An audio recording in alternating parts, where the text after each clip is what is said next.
So I think it is really interesting to ask if the brain is a classical or quantum computer. And it's interesting because some people argue that consciousness is a non-local phenomenon, and that ultimately depends on quantum effects and at high temperatures, and that is certainly an interesting idea. And uh, maybe we don't know yet, but quantum entanglement might have something to do with consciousness. So if that is the case, then it could be argued that the brain is actually a quantum computer rather than a classical computer. Now, the difficult part is that apart from our subjective phenomenal experience, is there any way to tell whether it is actually a classical or quantum computer? Just from the objective behavior of the brain in that the brain processes sensory information and makes decisions and judgments and execute motor actions. That I think is a really long shot, a moonshot maybe, because no matter what the brain does, it would be always possible to simulate it in on a classical computer.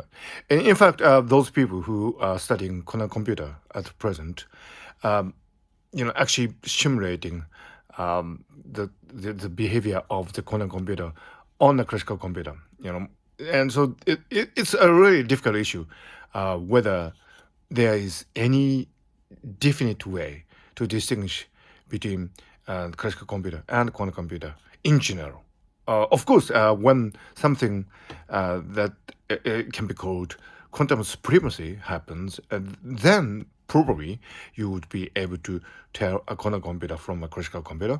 But otherwise, it's in general difficult to tell that something is definitely a quantum computer just based on its behavior.